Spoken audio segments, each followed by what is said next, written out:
ধাক্কাগুলো বাইরের থেকে আসছে, সেগুলোকে সামলানোর একটা ক্ষমতা ডেভেলপ করা উচিত। যে বলছি যে আমার জীবনে পরিবর্তন হয়নি, কিন্তু পরিবর্তন হওয়া উচিত। কেন? এজ আগে একজনকে একটা একটা কটু কথা বলে দিল। আমার সঙ্গে, সঙ্গে মনে খুব খারাপ লেগে গেল, রিঅ্যাকশন ও হলো। হয়তো আমিও কিছু বললাম কিংবা আমি চেপে গেলাম কিন্তু ভেতরের মধ্যে কষ্ট চলছে। এখন কি হওয়া উচিত? আমি চৈতন্য। সে ওই কথাটা বলল, সেটা কান দিয়ে মনের মধ্যে ঢুকলো, মনের মধ্যে একটা প্রতিক্রিয়াও হলো। সবটা আমি আমি দৃশ্যরূপে দেখছি। আমি দ্রষ্টা এটার। সে বলেছে কাকে? সে বলেছে এই পার্সোনালিটি নীলাঞ্জনা পার্সোনালিটিকে সে হয়তো একটা খারাপ কথা বলেছে, কটু কথা বলেছে। আমি তো এই নীলাঞ্জনা পার্সোনালিটি নই। I am quite clear about it. শুধু তাই নয়, ও আর আমি কিন্তু এক। তার মনের গোলমালের জন্য সে ঐরকম সেইখানে সেই চৈতন্যটা ওই মনের মাধ্যম দিয়ে সে একটা খারাপ কাজ করল কি কথা বলল। But I am one with that. আমার গভীরে তার বিরুদ্ধে কোনো রাগ কি হিংসা কিংবা কোনো একটা ভায়োলেন্ট রিঅ্যাকশন হবে না। তাকে শুধরাতে পারি আমি। যদি আমার সুযোগ হয় তাকে বকতে পারি কিংবা তাকে কিন্তু আমার মনে শান্তিটা থাকবে। গীতাতে আছে "যস্মান্নো দ্বিজতে লোক লোকান ন দ্বিজতে চৈব।" যার যে জগতের দ্বারা ডিস্টার্বড হয় না, যার থেকে জগৎ ডিস্টার্বড হয় না। ঠিক, ঠিক যে বেদান্তি, ঠিক, ঠিক ভক্ত, ঠিক, ঠিক জ্ঞানীর লক্ষণ এটা। এটা দ্বাদশ অধ্যায়তে গীতাতে কৃষ্ণ বলছেন অর্জুনকে। "Don't allow yourself to be disturbed by the world and be careful not to disturb the world." আমরা ১ম এ জেনে শুনে জগৎকে আমার জন্য যাতে কেউ উদ্বিগ্ন না হয়। আমার জন্য যদি কেউ রেগে না যায়, কেউ তার কারোর মনে কষ্ট না হয়। সেটাও সাবধানে। আ সেটা ডেলিবারেটলি আমি কাউকে কষ্ট দেব না। আরো গভীরে হচ্ছে আমি ডেলিবারেটলি কাউকে কষ্ট দিচ্ছি না। কিন্তু আমার অসাবধান হওয়ার জন্য হয়তো মানুষ কষ্ট পাচ্ছে।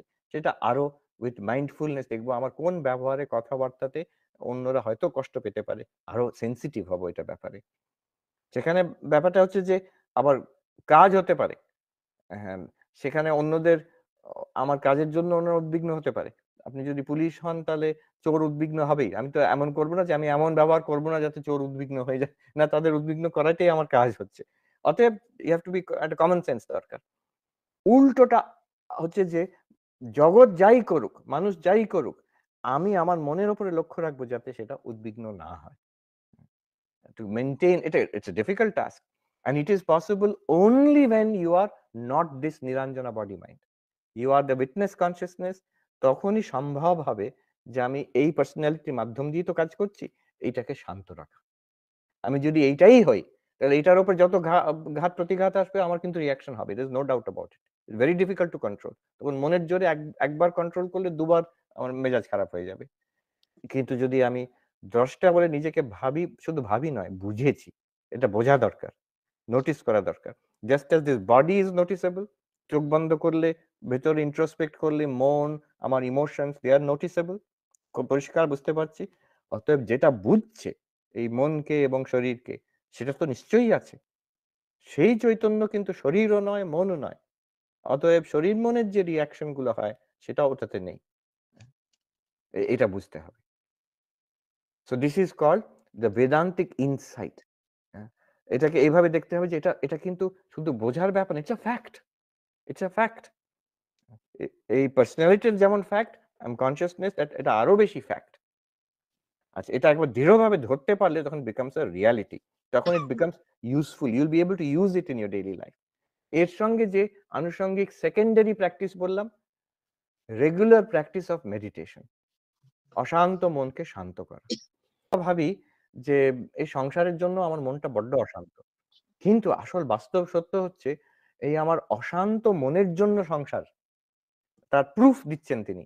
প্রুফটা হচ্ছে শান্ত মন মে ভলা সংসার কন দেখা হ্যায়। শান্ত মনে, ধ্যানস্থ মনে সংসার কন দেখা মানে সংসার আছে, সবাই আছে, সব কাজই আছে। কিন্তু সেটা আগে যেমন উদ্বিগ্ন করছিল, সেটা করবে না। আমার মন কিন্তু প্রশান্ত আছে। তখন এই জগৎ আর জগতের মানুষ, কাজকর্ম এটা আমার উপরে ওরকম দাগ ফেলতে পারবে না, চাপ সৃষ্টি করতে পারবে না। তাহলে শান্ত মনে সংসার নেই। Regular meditation. ২য় হচ্ছে রেগুলার একটু ভক্তিভাব। যেকোনো যেখানে আপনার ভক্তি আছে। সেটা কৃষ্ণতে হতে পারে, রামকৃষ্ণ হতে পারে, মা কালীতে হতে পারে। যেখানে আপনার ভক্তিভাব আছে। একটা সারেন্ডার যে প্রভু যে আমার মা তুমি এইরকম জগৎ সৃষ্টি করেছো, আমাকে এখানে রেখেছো। আমি খুব খুশি। তোমাকে নিয়ে আমি খুশি এই জীবনে। হ্যাঁ। তো এই যে ভক্তির ভাব, এই সমর্পণের ভাব এইটা ভক্তির থেকে আসে। This will also help you. এবং কর্মযোগ যে ৩য় টা এ selflessness আমি আর আমার নিয়ে আমি বেশি মেতে থাকব না। ও ঠিক আছে। এতদিন কেটে গেছে, বাকি দিনগুলো কেটে যাবে। It's not important. আমি অন্যদের জন্য ভাববো, তাদের মঙ্গল কামনা করব, তাদের সেবা করব, তাতেই আমার আনন্দ। তো এই দুটো জিনিস। The Vedantic insight number 1 surrounded by these 3 practices. Daily meditation অশান্ত মনকে শান্ত করা। ২য় ঈশ্বরকে সমর্পণ করা সবকিছু। আমার দুঃখ কষ্টগুলো। ৩য় আমি আমার নিজের দুঃখ কষ্ট নিয়ে বেশি ভাবতে চাই না। আমি অন্যদের জন্য ফ্যামিলিতে হোক, কমিউনিটিতে হোক, অনেক লোক আম তাদের সেবার দরকার, সহানুভূতির দরকার। আমি তাদের নিয়ে বরং ভাববো। এই যে একটি ঘটনা আছে স্বামীজি ইন্ডিয়াতে ছেলে স্বামীজির কাছে এসে একটি যুবক বলছে, "স্বামীজি আমি কিন্তু ধ্যান করার চেষ্টা করি। আমি দরজা জানালা বন্ধ করে আমি ধ্যান করি। কিন্তু আমার মনে কোনো শান্তি নেই।" তো স্বামীজি বলছেন, "তুমি দরজা জানালা খুলে দাও। তুমি বেরিয়ে এসো ঘর থেকে। দেখো এখানে ওই ক্ষুধার্ত মানুষটা আছে তাকে খাওয়াও। যেখানে অসুস্থ মানুষটা আছে তার সেবা করো, শুশ্রূষা করো। তখন দেখবে শান্তি পাবে।" হ্যাঁ। So selflessness gives a lot of peace.